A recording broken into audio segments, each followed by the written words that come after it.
નમસ્કાર મિત્રો, એબી જલાલજી એજ્યુકેશનલ ચેનલમાં તમારું હાર્દિક સ્વાગત છે.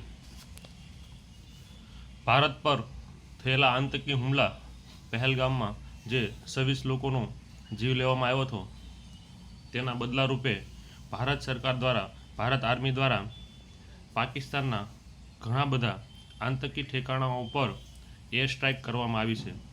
તો તેની વિગતો અને એર સ્ટ્રાઇકનો સામો વળતો હુમલો કરવામાં આવે તો શું શું તકેદારી રાખવી તેના વિશે આપણે વિસ્તૃત માહિતી લઈએ.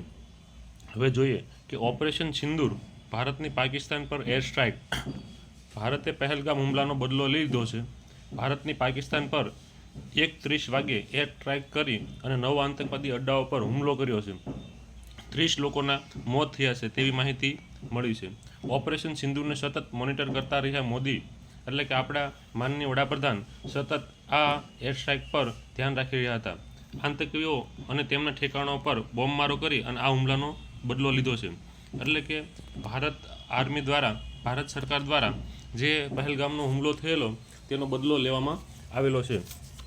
જો પાકિસ્તાન દ્વારા આ હુમલાનો વળતો પ્રહાર કરવામાં આવે અને યુદ્ધ જેવી પરિસ્થિતિ સર્જાય તો આપણે શું શું ધ્યાનમાં લેવું જોઈએ તેની વિગતો આપણે જોઈએ. સૌપ્રથમ ખાધા ખોરાકી માટે, એટલે કે દૂધ, છાશ, લોટ અને અનાજ તે આપણે 10થી 20 દિવસ સુધી ચાલે એટલું ઘરમાં ભરી લેવું જોઈએ. આ ઉપરાંત આપણી પાસે અત્યારે ડિજિટલ યુગ આવી ગયો છે, તે છતાં પણ આપણે 20થી 25,000 રૂપિયા જેવી રકમ રોકડી આપણા હાથ ઉપર રાખવી જોઈએ. આ ઉપરાંત ખોટી મુસાફરી ટાળવી જોઈએ. તે ઉપરાંત આપણા ઘરની અંદર લાઇટ, જનરેટર અથવા તો બેટરીની વ્યવસ્થા કરવી જોઈએ. જે અલગ અલગ જ્યારે આવી ઘટનાઓ બનતી હોય છે ત્યારે ખોટી અફવાઓ ફેલાતી હોય છે, તો ખોટી અફવાઓથી દૂર રહી અને ખોટી અફવાઓ ફેલાવી પણ નહીં. ખોટી અફવાઓ ફેલાવી તે એક લીગલી ગુનો બને છે. તો આપણે ખોટી અફવાઓમાં આવવું નહીં અને જે સત્તાવાર માહિતી આપવામાં આવે, સરકારશ્રી દ્વારા જે અલગ અલગ માહિતી અને સલાહ સૂચનો આપવામાં આવે તેનું વર્તન કરવું જોઈએ. આ ઉપરાંત આજના દિવસે 7 વાગ્યાથી 7:30 સુધી જે મોક ડ્રીલ રાખવામાં આવી છે તેનું પણ આપણે પાલન કરવું જોઈએ.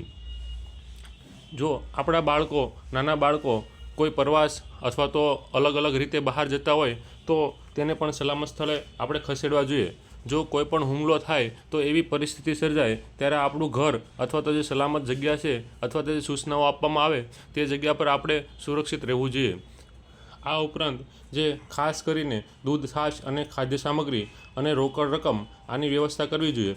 જો કોઈ પણ યુદ્ધ થાય ત્યારે ખોટી અફવાઓ વધારે પડતી ફેલાતી હોય છે અને આ અફવાનો હિસાબે જ આપણે નુકસાન થતું હોય તો ખોટી અફવામાં ન આવવું, ખોટી અફવાઓ ન ફેલાવી અને આપણે અને આપણા પરિવારને સુરક્ષિત રાખવો તે આપણી પહેલી ફરજ બને છે. અને ભારત સરકાર અને સરકારી તંત્રને આપણે સપોર્ટ કરી અને આપણે સુરક્ષિત રહી શકીએ છીએ. જય હિન્દ, જય ભારત.